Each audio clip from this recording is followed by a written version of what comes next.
Olá! Esqueci do fone. Olá! É importante. Senão não dá certo nada, viu? Sim, E aí, tudo bem, Alane? tudo bem, sim. Bom, pessoal, boa tarde, então. Meu nome é Doris Rabelo, sou professora aqui do CCS, UFRB, e esse é o Ciclo de Lives.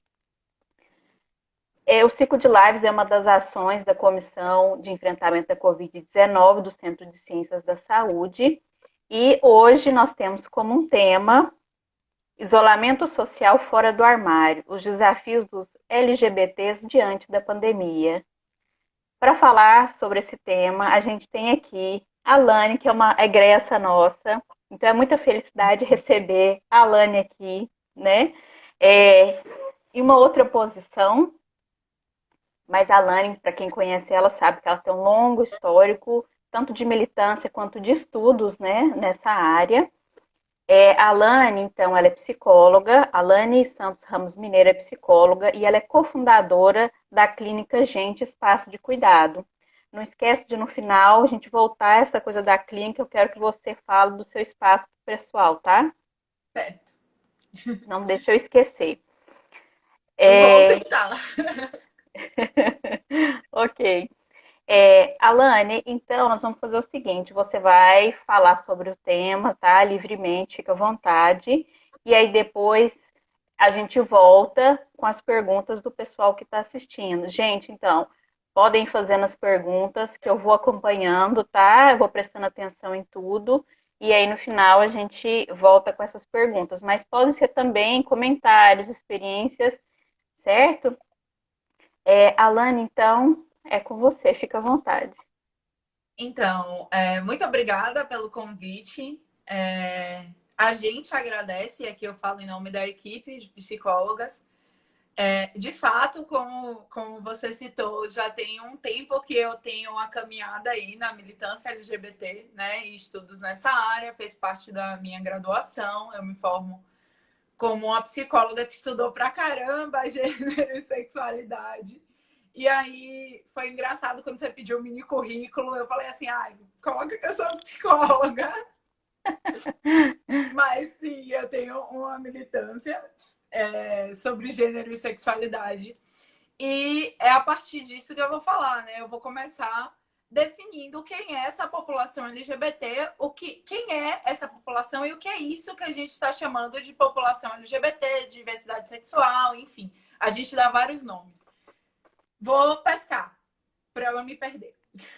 Fica à vontade. A comunidade LGBT, ela não é homogênea. Muitas vezes, quando a gente fala LGBTs, LGBTQI, LGBTQIA, a gente está falando de siglas e a gente fala como se a experiência de todos os LGBTs fosse a mesma, diante de qualquer realidade, né? E não é. Por que não é? Porque a gente tem algo que está colocado aqui na formação desse país, que é o modo como as Américas são constituídas, né? O modo como é feita a colonização nas Américas e o modo como chega a vigilância da sexualidade, a vigilância do corpo para a América Latina. Não é a mesma forma que é na Europa. E a sexualidade dissidente, né? Os LGBTs e a diversidade sexual não são coisas novas no presente do mundo, são coisas muito antigas, mas que nas Américas vão ser significadas de maneira diferente de como eram significados na Europa. E aí, por que eu faço essa primeira marcação? Porque não é à toa que a gente vive no país que mais mata LGBT. Isso é repetido e a gente não pega isso como algo que está aí no mote desse projeto colonial, né? E quando eu falo que é um projeto colonial, eu falo que tem a ver com o quê? Tem a ver com o modo como o país foi invadido, tem a ver com o genocídio das populações tradicionais, tem a ver com chegar essa galera que invade o país e faz o genocídio das populações tradicionais, também sequestra, violenta e estupra um outro povo que traz para cá para trabalhar. Toda a nossa estrutura, todo o modo como a gente pensa gênero e sexualidade aqui no Brasil vai estar absolutamente implicado nas condições de colonialidade que a gente tem, que a gente vive, o neocolonialismo. Isso é importante agora para ser importante mais tarde para falar da pandemia. Por quê? Quando a gente fala de LGBTs, a gente está falando de pessoas com sexualidade dissidente. A gente está falando de lésbicas, né? Que são pessoas que têm uma orientação do desejo, são pessoas que ou se colocam como mulheres ou se colocam como lésbicas. A lésbica também pode ser uma identidade de gênero, ou sapatonas, enfim. Se colocam a partir desse desejo para o feminino, se colocam a partir de um feminino que deseja o feminino. A bissexualidade, ela está presente aí no duplo, e aí por isso que eu começo criticando a colonialidade, porque a gente pensa que a sigla LGBT ela tem a ver com um duplo de gênero que existe enquanto a Constituição é neocolonial também. Né? Não é uma coisa que é dada. O gênero sempre foi assim: se nasce homem, se nasce mulher. Não, isso foi algo construído e feito para funcionar nesse sentido. A bissexualidade ela vai estar presente aí como um exercício, né? Um comportamento afetivo e sexual para esses grupos que chamamos de homens e mulheres. Os gays são as pessoas que se orientam pelo masculino e se interessam por pares masculinos.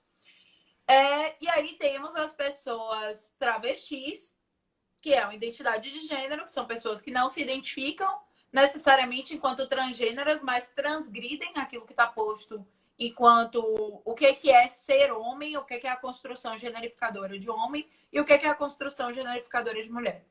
Tem as pessoas transgêneras, né, que são aquelas que transgridem gênero, e aí, né, nesse espaço são várias as pessoas que vão se identificar enquanto transgêneras, são as pessoas não binárias, e aí tem várias outras categorias. Tem aquelas pessoas que não se identificam, que têm um comportamento dissidente sexual, que têm um comportamento dissidente de gênero e se identificam enquanto queer.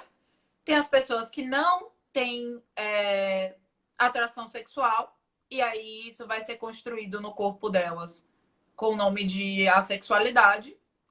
Então, a gente tem, nesse grande bojo do que é ser LGBT, várias dissidências, né? São corpos transgressores.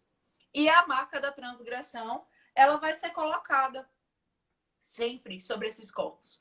Quando eu começo falando sobre a colonialidade, eu falo dos povos tradicionais e eu falo de um outro povo, que é o povo preto, que foi sequestrado e violado. Por que isso é importante? Porque quando eu digo, bom, LGBTs não são todos iguais. Tem diferentes camadas aí, o modo como vai ser vivida essa sexualidade dissidente. Mas é um marcador no corpo, é um marcador de questionamento social. Questionamento social a partir da ideia de que existe uma hegemonia. Tem um livro que é um clássico dos estudos LGBTs que se chama A Invenção da Heterossexualidade. Eu amo esse livro. Por quê? Porque ele vai falar assim, bom, a heterossexualidade também foi inventada, né? Não é uma coisa dada no passado do mundo, as pessoas sempre foram heterossexuais. Não, isso é dado, isso é nomeado, isso é construído historicamente.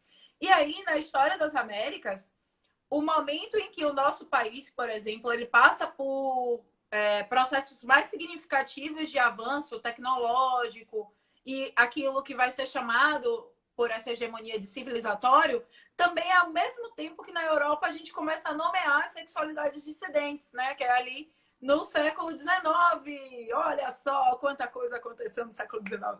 Que século, minha gente! Então, aí no século XIX, a gente passa a ter uma nomeação e uma patologização da dissidência, né? Mas isso não começa no século XIX. Os empreendimentos neocoloniais, as grandes navegações, elas já vêm muito no bojo disso, que é dizer que existe alguém que é hegemônico, alguém que é certo e alguém que é errado. E recriar essa relação nas diferentes relações de poder que vão sendo estruturadas, recriar essa relação nas relações econômicas também, nos modos de produzir, né? E essa seção que cria um corpo que pode dominar o outro, ela se espalha socialmente. E isso cria camadas nesse grupo populacional, que é o grupo de LGBTs. Tá. Então, quem é que tem sexualidade, né? Isso que a gente está chamando de sexualidade, que é o exercício da afetividade, do sexo, que está aí no repertório. Nem sempre vai ser o exercício do sexo, mas é principalmente o exercício de uma afetividade, de uma atração. Quem é que está como sujeitos de sexualidade? Em geral, o outro, né? Eu, enquanto heterossexual, não é meu caso, mas enfim. Eu, heterossexual, assumo que eu sou um sujeito de hegemonia e o outro é que tem sexualidade, o outro é que tem raça, o outro é que tem classe. Eu não. Eu sou a pessoa em torno do qual o eixo do mundo gira. E aí também é por isso que muitos estudos de gênero e sexualidade têm se dedicado a pensar, por exemplo, a construção das masculinidades. Para pensar essas masculinidades dissidentes dentro do grupo dos LGBTs e também fora desse grupo, né? Também tem se dedicado a pensar nos estudos de gênero o que é a mulher. Isso que a gente inventa no Ocidente enquanto mulher e quem é que é mulher no Ocidente, né? E aí, se quem tem sexualidade é o outro, o que é que eu faço a partir disso? Eu vou construindo marcadores de violência sobre esses corpos. Tem uma poetisa intelectual que é a Audre Lorde, feminista preta, que ela tem um texto que é brilhante, que ela fala: não existe hierarquia de opressão. Nesse texto, é o nome do texto, é um texto fantástico. Por que não existe hierarquia de opressão? Quer dizer que não tem pessoas que sofrem mais a opressão sistemicamente? Não.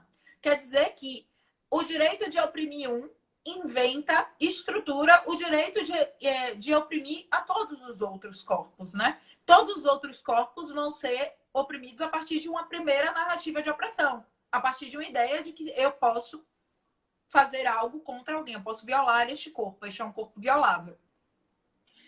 E as opressões sociais, elas vão construindo insígnias inscritas nesses corpos. E por isso que pensar o contexto de uma pandemia, que é algo que atinge a todos nós mundialmente, é importante a partir destes corpos que têm uma sexualidade dissidente. Porque mata, né? Porque existe uma negação de vida. Existe aí uma reinvenção de quem é que pode morrer. Então, os LGBTs são esses corpos transgressores sociais que são marcados como corpos matáveis, justamente por performarem essa transgressão. E o que é uma pandemia? O que é uma pandemia, Doris? Me diz. A gente estava aqui, estava tudo numa boa, de repente, pá, uma pandemia. Então, eu tô rindo de nervoso. A pandemia, ela é justamente um sintoma do que o capitalismo, do que o neocolonialismo faz com as relações que a gente estabelece com o outro e as relações que a gente estabelece com a natureza, né? Não é uma pandemia que começa a partir de um ataque biológico, por mais que existam especulações desse tipo. É uma pandemia que começa porque a pobreza, ela agudiza o contato das pessoas com a realidade de baixa infraestrutura, de baixa higiene, de necessidades alimentares outras, né? Enquanto tem alguém que está se banqueteando, né? E que pode gozar do privilégio de comer, existe quem passe fome, existe quem se alimente daquilo que tem ali mais próximo de si. Então, quando fomos dar título a esse diálogo, eu falei da lógica do fora do armário, né? Por que fora do armário? Porque eu acho que tem uma coisa interessante que essa pandemia desvela. É algo sobre o que a gente já tem conversado na clínica, nos espaços de live que a gente está fazendo também, que é o modo como estamos estruturando as nossas relações entre nós e com o espaço que habitamos, né? Longe de entrar naquela onda também de falar assim, a humanidade está baixa, a Terra está assim porque está com a humanidade baixa.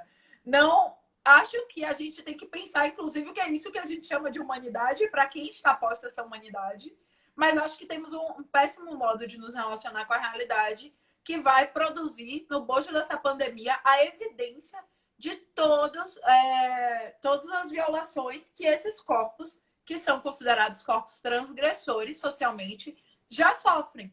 E aí isso vai aparecer no corpo dos LGBTs, né? Por quê? Não é porque os LGBTs são mais vulneráveis a vírus, né? Não se trata disso. É até uma compreensão meio tosca da realidade. Mas é principalmente porque LGBTs são mais vulneráveis socialmente. E quanto mais pulam insígnias de... Olá, pessoal! E quanto mais eles acumulam insígnias de opressão sobre seus corpos, mais eles vão estar em precariedade social, mais eles vão estar vulneráveis a uma pandemia que atinge as pessoas e que se espalha globalmente. Principalmente por quê? Porque tem 3 eixos que são muito importantes da gente pensar quando a gente está pensando em corpos vulneráveis, que são os eixos de relação com a realidade a partir direta, né, material. Um é o trabalho, né? Como é que eu vou me relacionar com o trabalho? Primeiro, se é um corpo que ele é subalternizado ao longo da história de vida dele, né? Ele provavelmente, no sistema capitalista, tem menos acesso à instrumentalização formal, à escolarização, vai ser exposto a subempregos, vai ser exposto a condições de exploração desse trabalho.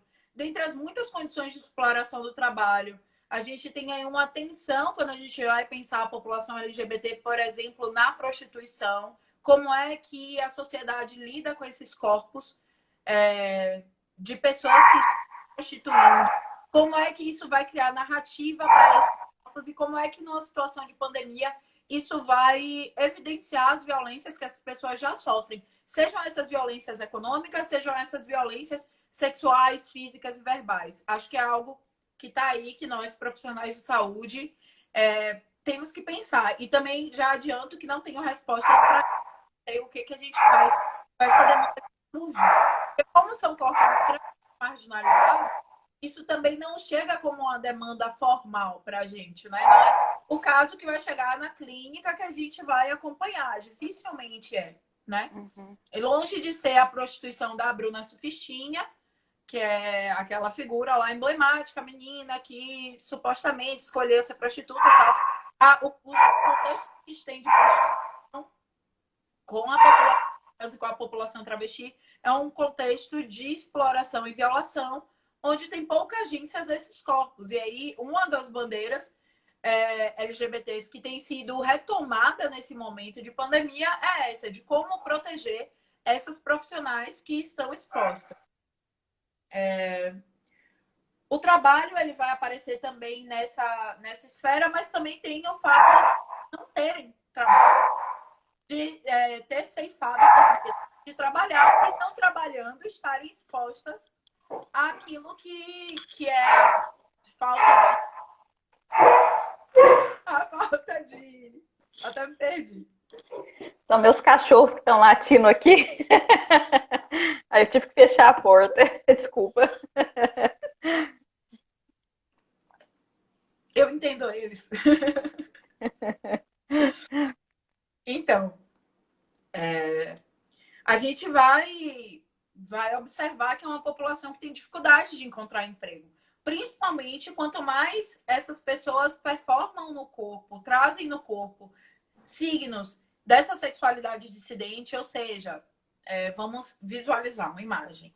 Uma lésbica que é caminhoneira, né? Uma lésbica que está ali performando a masculinidade. Quanto mais ela se aproxima dessa masculinidade, mais dificuldade ela vai ter de transitar no mercado de trabalho, porque existe uma seleção no mercado de trabalho pela aparência, pela normatividade social. Então, essas pessoas, quanto mais dissidência elas trazem na sua performance, no seu corpo, mais dificuldades elas vão encontrando nesse espaço que é o espaço de trabalho. E, bom, se a gente vive no sistema capitalista e as pessoas não trabalham, elas vão viver de quê? Tipo, elas vão se manter como? Então, aí a gente cria uma outra fragilidade para esses corpos, que é uma dependência da família. ou uma condição de maior vulnerabilidade. E essa dependência da família é um grande problema nos corpos LGBTs, porque a família dos LGBTs não necessariamente é uma família parceira. Na verdade, na maior parte dos casos, não é. Justamente por essas normas sociais, são pessoas que vivem em situações de conflito familiar. Então, temos sim LGBTs que têm uma boa relação com a família. Sim, temos. Mas são eles a maioria? Não. Então, é muito comum que essas pessoas saiam de casa e se coloquem em vulnerabilidade, que as pessoas estejam em situação de violência moral, patrimonial, sexual, afetiva, dentro desse ambiente que é a família. E esse período de pandemia, ele vai agudizar isso, né? Ele vai acirrar os conflitos familiares, porque está todo mundo dentro de uma casa, porque se há uma condição de pobreza colocada aí, tá todo mundo passando pelo estresse que a pobreza coloca sobre os corpos, né? Se não é uma condição de pobreza, talvez a falta de elementos de distração leve essa pessoa violadora a exibir um comportamento de maior violação. Com isso, eu não quero dizer, longe de mim, dizer que existe uma justificativa para a violação. Mas o fato das pessoas estarem em casa a maior parte do tempo e a possibilidade de você ser um corpo com a sexualidade dissidente dentro de casa com a família violadora, certamente vai fazer emergir mais essa violência, né? Então, a família é uma dimensão que vai produzir aí uma série de violações e sofrimentos para estes corpos. E aí, claro, né? Isso também vai ter a ver com a performatividade dessa sexualidade, o quanto se mostra dessa sexualidade. E temos a última dimensão que eu aponto aqui, que vai aparecer para os LGBTs como uma dimensão produtora de sofrimento, que é a afetividade. Porque se a gente não tem estrutura familiar adequada, porque é uma família que é pouco receptiva, porque é uma família que é violadora, porque é uma família que vai produzir sofrimento. Se a gente não tem condições de manutenção da vida a partir do trabalho, que é como a gente geralmente faz manutenção da vida, o que a gente tem? A gente tem redes e comunidades de apoio. Qual o grande problema de uma pandemia em relação às suas redes e comunidades de apoio? Ela esfacela essas comunidades de apoio, né? Ela esfacela isso que é estar próximo do outro, né? Estar com o outro. E vai esfacelar, inclusive, no exercício da sexualidade do sexo per si, né? O exercício daquilo que faz com que você tenha essa identidade que é subalternizada socialmente. E aí isso produz uma enorme dissonância cognitiva. Porque você fica com a sua sexualidade ali à mercê dos acontecimentos, né? É lógico que também não vamos pegar o caminho de pensar que tudo que se vive gira em torno da sexualidade, porque esse é um caminho perigoso, sobretudo perigoso para as mulheres, né? Recentemente, uma personalidade dessas postou que ela não tinha contatinho na quarentena, que ela estava muito sentida com isso viralizou, as pessoas ficaram brincando com isso, e aí eu me perguntei, poxa, que difícil ser mulher, né? Porque parece que a nossa vida gira em torno de um grande eixo que é a relação, a gente tem que se relacionar. Então, assim, isso está posto para a mulheridade, mas também vai estar posto para os LGBTs de diferentes formas. A gente tem que estar com alguém, a gente tem que estar exercendo essa sexualidade. Nesse momento em que a gente não pode viver o sexo de maneira mais satisfatória, né? A não ser que você tenha um relacionamento e esteja com parceiro ou parceira. Como é que isso fica? Então, a afetividade, ela também é minada por esse momento em que a gente está vivendo e é lógico que isso tem um impacto que é físico, porque a gente significa as emoções no corpo, né? Se esse corpo é generificado, se esse corpo ele passa por um processo de ser colocado como um corpo com sexualidade, com raça, é nesse corpo, neste mesmo very corpo, que isso vai ser significado e vai ser produtor ou não de sofrimento. Então, são esses os principais desafios que vão para fora do armário junto com esse processo de adoecimento global. Ok. Alane, eu sei que você, junto com a professora Jane Tavares, vocês fizeram alguns cards informativos, né? Saúde mental em tempos de Covid-19, a população LGBTQ e IAP+. Você quer falar um pouco para a gente sobre esse card, de onde que veio essa produção, informações importantes? Sim. Esse material ele surge a partir de uma provocação de Jeane. É uma provocação assim muito bem colocada, porque Jeane é dessas. Ela fala assim, tá, e o que é que essa subalternização dos nossos corpos produziu um monte de sofrimento? Tá bom, mas o que é que a gente tem de recurso? Porque assim, fomos subalternizados, estamos em situação de violência, o que é que a gente pode fazer com isso? Porque aí aquela Deleuze citando Foucault de novo, né? É um pouco de possível, senão a gente sufoca.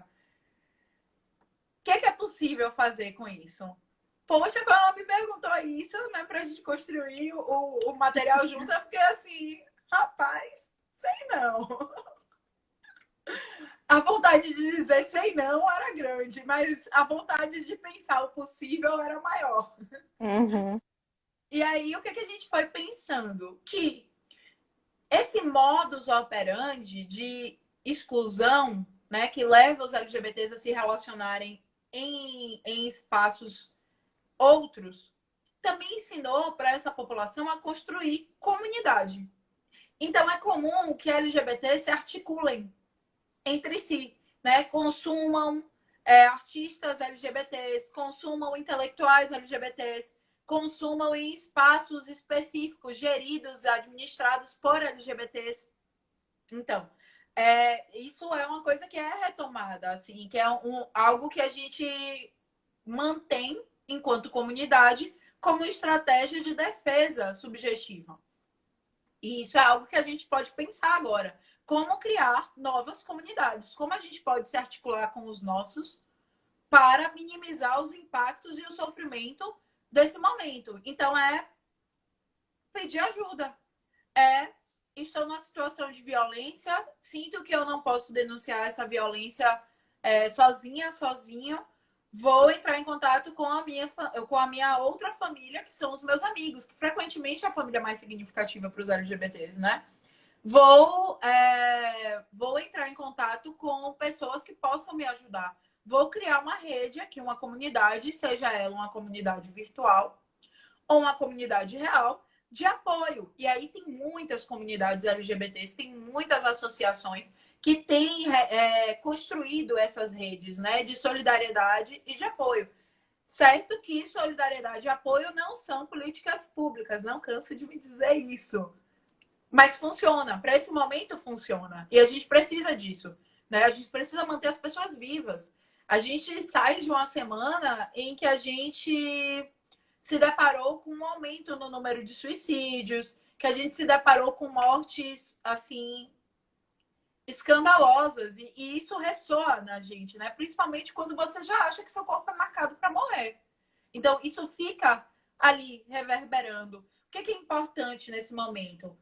É falar sobre com os nossos, é procurar construir identidades no que é possível dos afetos.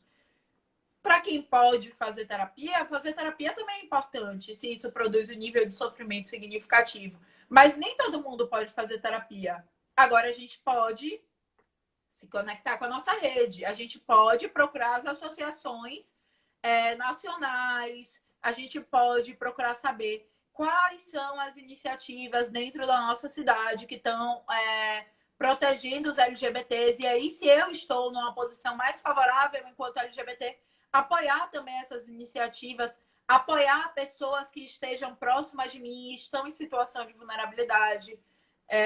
Construir rede mesmo, porque é o nosso dispositivo de enfrentamento talvez mais funcional, em termos de funcionar mesmo, de respaldar a gente enquanto comunidade. Tá. Isso é uma coisa que a gente pode fazer. Outra coisa que a gente pode fazer, que tem a ver com a dimensão do trabalho, é algo que a gente já faz, que é fazer manutenção dessas redes de trabalho da nossa comunidade, né? E favorecer que essas pessoas elas tenham recursos para sobreviver, né? Elas empregar, eu vou falar abertamente porque eu não sei, pode ficar confuso. Empregar LGBTs, sabe? Se você tem uma condição favorável, se você tem como apoiar um LGBT financeiramente, faça isso, dê suporte. A gente está numa lógica que está colocada do capital. Então, favorecer essa comunidade mesmo. Comprar de artistas LGBTs, né? Consumir arte a partir disso e financiar, né? Tem uma coisa interessante que as pessoas assumem que esses artistas, e aí quanto mais vulnerável, com mais marcadores de vulnerabilidade esse artista vem, mais a gente acha que eles têm que trabalhar de graça, né? Porque também é muito do que é feito socialmente desses corpos. Mas assim, o que eu posso fazer para ajudar um artista LGBT hoje, um intelectual LGBT hoje? Como eu posso favorecer essas redes de trabalho? Quem eu posso indicar para ocupar um cargo? Como eu posso fazer isso? Essa é uma coisa para a gente pensar nesse momento e depois desse momento. O apoio contínuo da comunidade LGBT, né? Alane, você estava falando dessa questão das redes de apoio, porque como psicóloga a gente fala do valor da terapia o tempo todo, como é importante fazer terapia, mas a gente também sabe que terapia não resolve os problemas do mundo, porque nós temos questões sociais que são estruturais que não podem ser resolvidas individualmente, mas coletivamente, né? Por isso a importância da militância, da pressão sobre as políticas públicas. Mas, de qualquer forma, como você também ressaltou, nesse momento, essa questão das redes são importantes. Você tem observado dentro das comunidades LGBT uma maior articulação? Isso tem sido realmente vivenciado ou você tem observado o oposto? Então, a gente vem de um processo político de desarticulação dessas associações nacionais, esses espaços onde a comunidade LGBT se reúne politicamente, né? Quando a gente desarticula isso politicamente, a gente também acaba fazendo a desarticulação dessa comunidade no outro nível de sociabilidade. Por quê? Porque falta espaço de sociabilidade para os LGBTs de maneira geral. Em geral, nas cidades, tem poucos espaços, por exemplo, bares, onde se possa transitar livremente. Tá, eu não posso dizer pela comunidade toda. E aí por isso que é tão complicado. E é por isso que Jane foi tão provocativa quando ela falou dos cards, né? É muito complicado pensar a população LGBT. Porque tem diferentes eixos populacionais colocados aí, inseridos aí. A gente tem comunidades que estão sobrevivendo. Então, assim, a gente tem pessoas sobrevivendo a isso e se articulando. Não necessariamente a realidade de todo mundo. Percebo que, por exemplo, a comunidade de lésbicas tem se fortalecido. A comunidade de bissexuais tem feito alguns materiais informativos, tal. Mas não vejo isso como um movimento dos LGBTs necessariamente. Até porque essa situação de ficar o tempo todo pensando que você pode morrer, que uma pandemia convoca para o corpo, num corpo que já é subalternizado, isso tem uma série de desdobramentos. Entre eles, essa ideia de que, bom, então, dane-se, sabe? Eu não preciso me articular aqui porque eu vou morrer mesmo, vai todo mundo morrer mesmo, que é uma catastrofização que é possível e que desarticula as pessoas, né? E faz uma supressão dessa afetividade que é importante para passar por isso. Eu quero só lembrar, gente, que esse card que a gente está falando que foi produzido tá na página, né, no perfil do CCS no Instagram, quem quiser dar uma olhadinha. Léo Canário tem uma pergunta para você. Você acha que esse momento precipita a saída de armário por conta do convívio mais intenso com a família? Tem notícias sobre isso? Boa pergunta, Léo. Boa, excelente pergunta. Sim, não. Depende de para quem, né? Eventualmente, as pessoas mais tempo em casa pode fazer com que elas sintam a necessidade de falar sobre a sua sexualidade, até porque essa sexualidade não está sendo exercida, vivenciada no corpo, e isso pode resgatar isso. Mas, em geral, justamente porque essas pessoas estão em casa e elas intuem que a família é violadora, que elas falam menos sobre elas, né? E aí que a gente tem um perigo, porque se elas falam menos sobre elas, elas se expõem a risco subjetivo. Então, não necessariamente esse momento precipita uma saída do armário. Pelo menos eu não tenho observado uma saída do armário massiva, né? Mas tenho observado um medo maior. Um medo e uma catastrofização, assim, em vários níveis, né? Eu tenho observado muito mais as pessoas com medo de falar sobre a sua sexualidade ou tratar isso como importante, ou mesmo criando articulações para vivenciar essa sexualidade que são articulações perigosas, né? Então, sair escondido, furar a quarentena, porque justamente não tem nesse espaço da casa isso salvaguardado. Uhum. Ela está até dizendo aqui, eu penso sobre as possíveis consequências disso. Pensamos, pensamos, pensamos porque essa coisa de você estar o tempo todo exposto a um ambiente violador vai fazer com que você tenha vários níveis de experiência de sofrimento. E como a psicoterapia não é para todo mundo, né? E como quando a gente não tem políticas públicas, a gente não tem um Estado que ampare, a experiência do desamparo ela é sobreposta. Do mesmo jeito que as opressões elas vão construindo insígnias nesses corpos, né? E se sobrepondo, a experiência de desamparo ela também vai se sobrepondo. E quando ela vai se sobrepondo, ela vai produzindo esse mal-estar, essa dificuldade de falar sobre aquilo que se sente, aquilo que se pensa.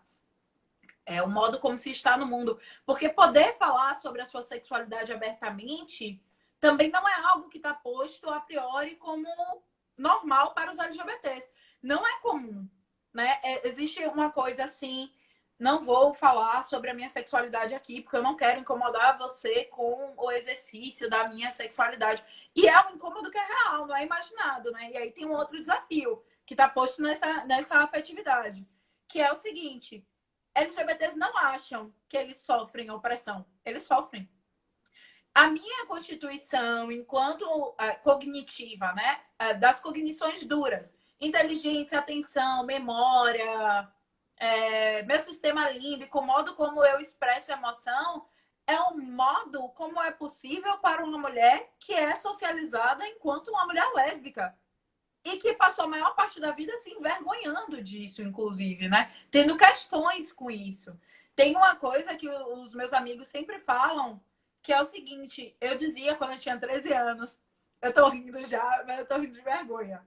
Eu dizia quando eu tinha 13 anos, eu entrei numa fase que eu era muito conservadora e eu frequentava uma igreja tal. E eu dizia que as coisas que eu mais detestava no mundo eram dois pontos: bêbados e viado. Detestava.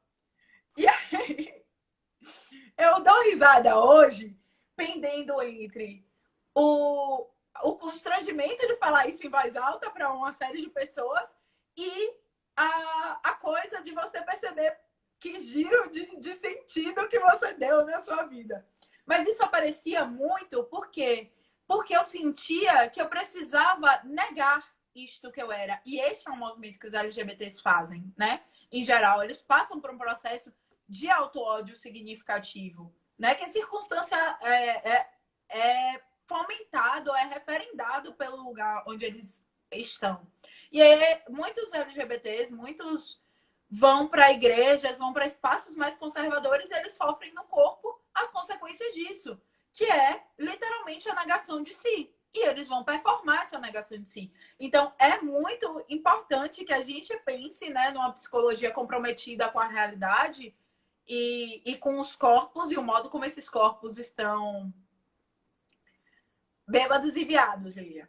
E o modo como esses corpos estão no mundo, é importante que a gente pense como é que a gente pode fazer isso de outras formas, sabe? Como a gente pode ressignificar o nosso corpo, como a gente pode enxergar a potência de vida neste corpo que é o tempo todo negado. Ó, a Sabrina está comentando aqui, a formação de redes, os afetos nos salvam, especialmente em tempos assim.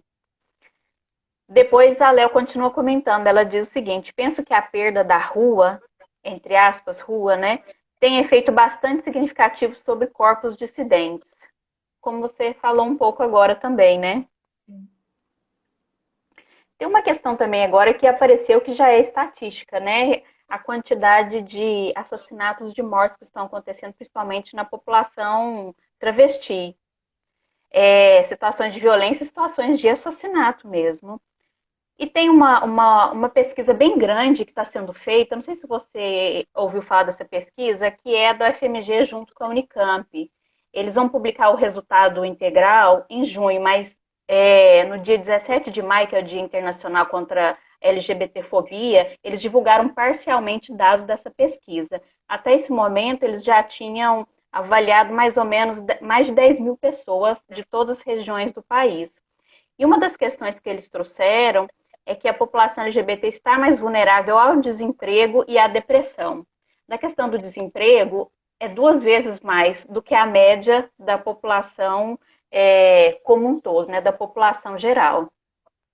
Como você tinha comentado, essa questão desse eixo do trabalho, né? Sim. E quando a gente pega os manuais de psiquiatria e psicopatologia, aqueles que vão falar das urgências e emergências psiquiátricas, eles frequentemente vão falar do que é um grupo de risco. E do que é grupo de risco para quê? A população LGBT é grupo de risco para quase todo transtorno psíquico grave.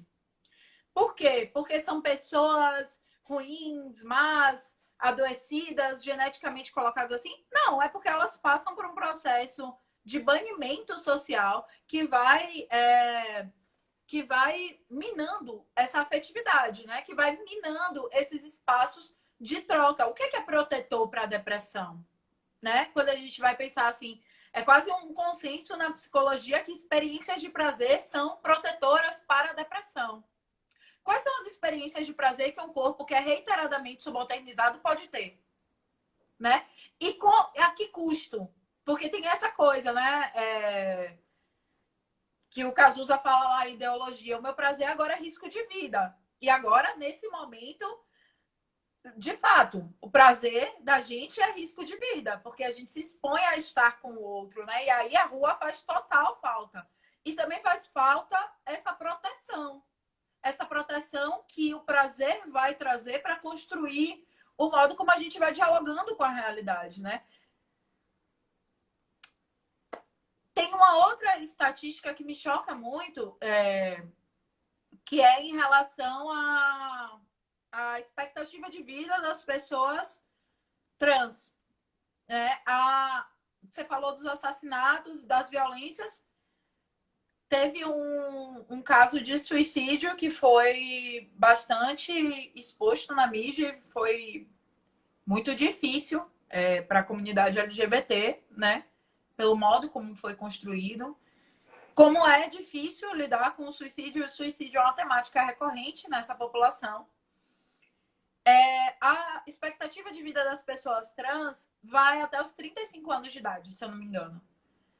É uma coisa que todas as vezes que eu falo, eu me assusto de mim mesma por falar.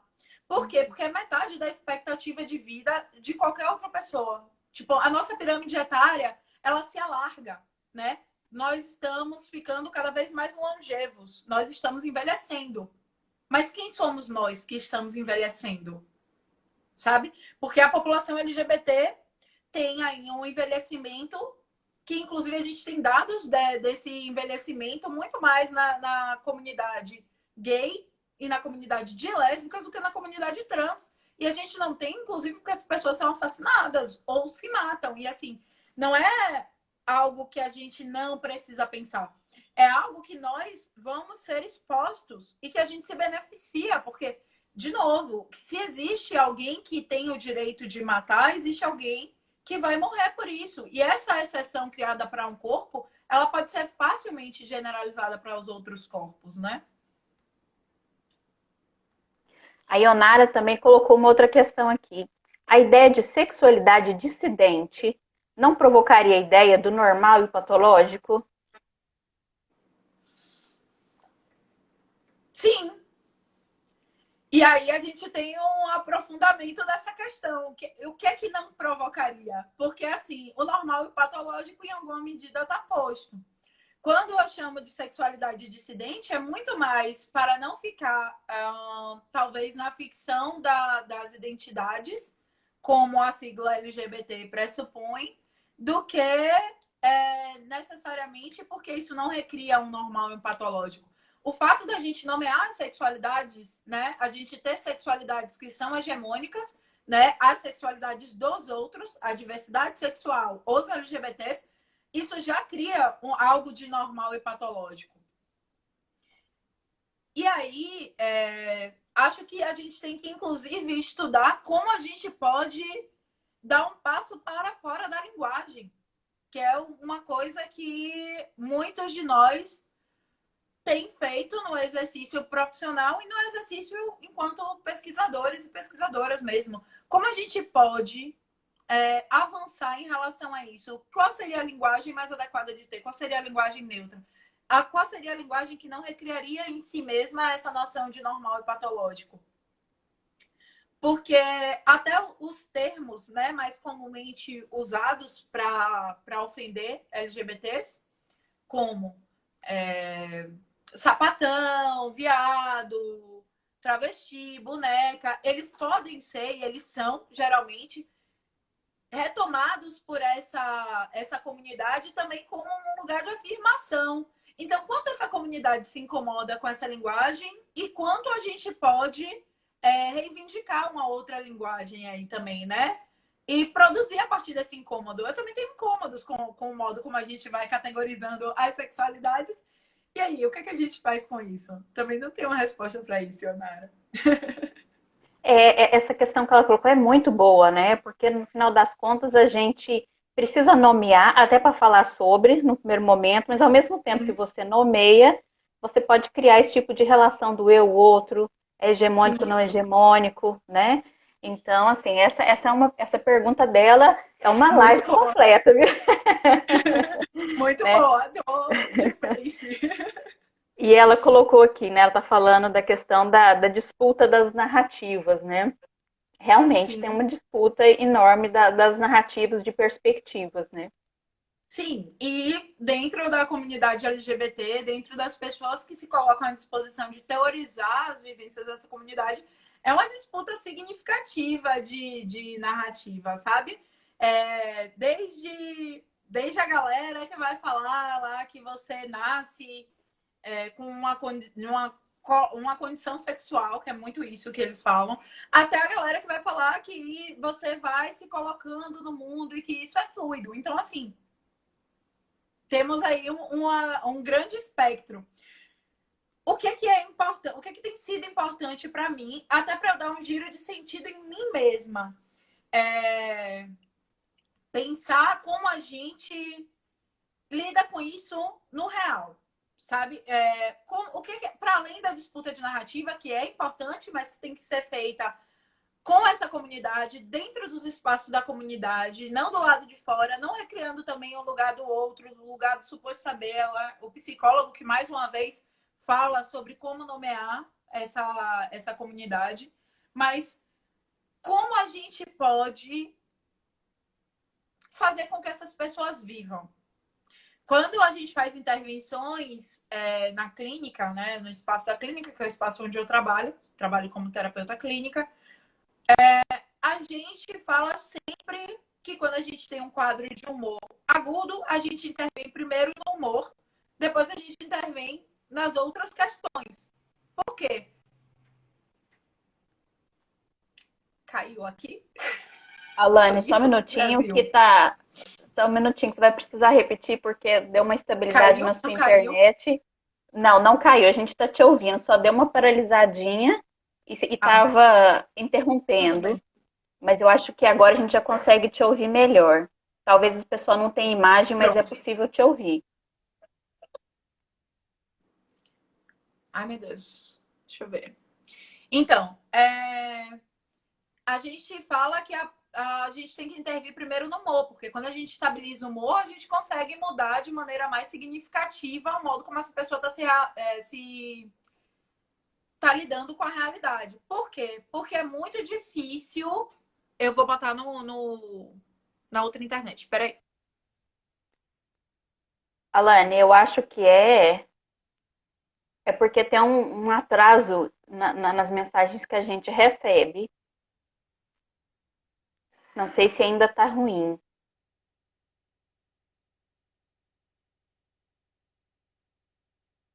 Melhorou? Melhorou?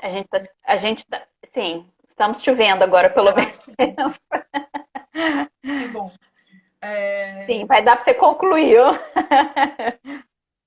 É, estava falando, né, da clínica, do humor. sim. A gente intervém no humor porque esse espaço onde você vive essas emoções, principalmente as emoções negativas fortes, que é o seu corpo, ele consegue fazer com que o modo como você lida com a realidade ele seja totalmente atravessado e aí cria uma maior desesperança. Então, acho que uma coisa que a gente tem que pensar enquanto profissional de saúde, uma coisa que tem que estar aí no bojo dessa discussão toda é como a gente pode fomentar a vida e bem viver para a comunidade LGBT. Sabe? O que é que a gente pode fazer? Porque, assim, tem tudo que a gente não pode fazer, né? E é uma atenção que aparece na clínica quando você trabalha com essas vulnerabilidades sociais. O que é que você pode fazer, mas o que é que você não pode fazer? E a psicologia, ela não dá pra gente abertura, nem, enfim, nem tem que dar pra gente fazer tudo. Então a gente não pode fazer tudo. Mas o que é que se pode fazer? A gente tem um comentário aqui da Caterina.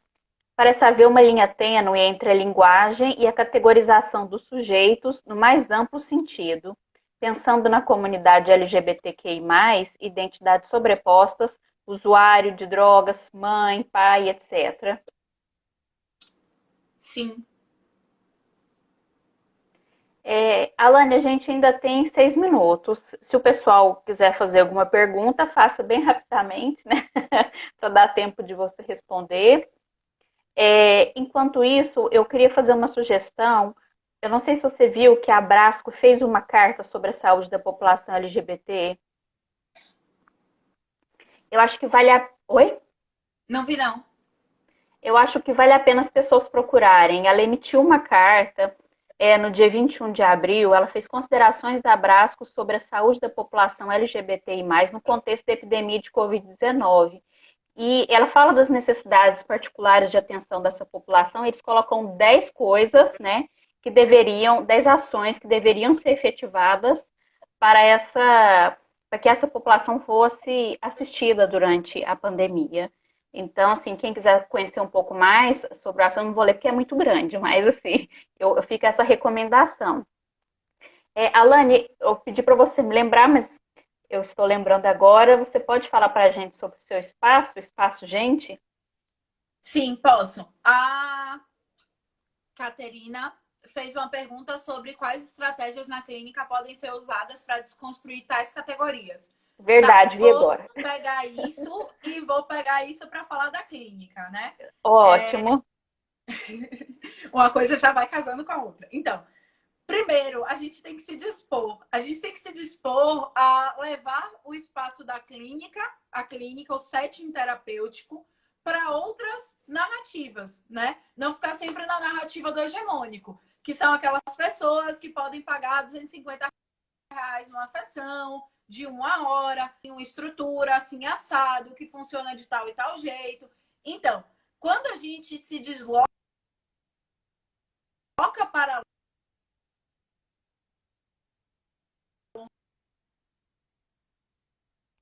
Tá falhando, Alane, de novo. disso, quando a gente eu referencio enquanto realidade, né, no meu exercício de terapeuta clínico. Quando eu me pergunto, falo, oh meu Deus do céu, poxa, tá. Sim, você vai ficar sem imagem, mas eu acho que agora dá para te ouvir. Bem no finalzinho a gente tem esse problema. Alane?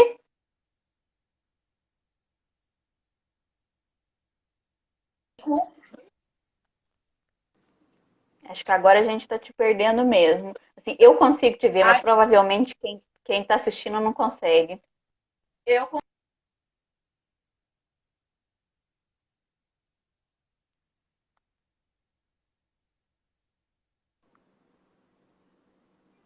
Pronto, agora acho que agora deu, vai.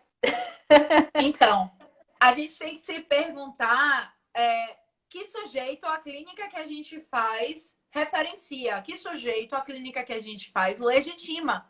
Porque uma das coisas que a gente pode fazer para romper com essas nomenclaturas e no espaço da clínica modificar o modo como essas pessoas se percebem é, inclusive, permitir que elas nomeiem, né? E cheguem na clínica como pessoas que têm agência, né? Pessoas que podem se nomear no espaço. E a gente, espaço do cuidado, ela surge nisso, que é o fato da. Eu me formei, eu estudei gênero e sexualidade 6 anos. Quando eu para o mercado de trabalho, que eu pensei, o que, é que eu podia fazer? Muito porque, na real, não tinha espaço para não tinha a priori espaço para uma psicóloga como eu.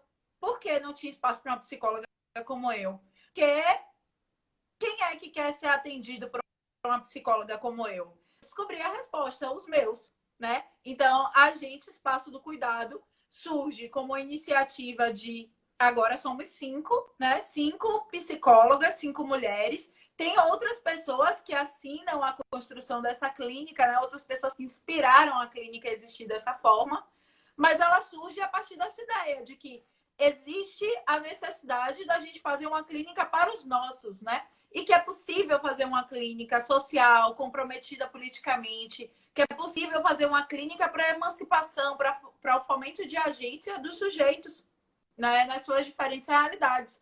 E aí a gente é uma clínica que trabalha com minorias identitárias. O nosso público-alvo,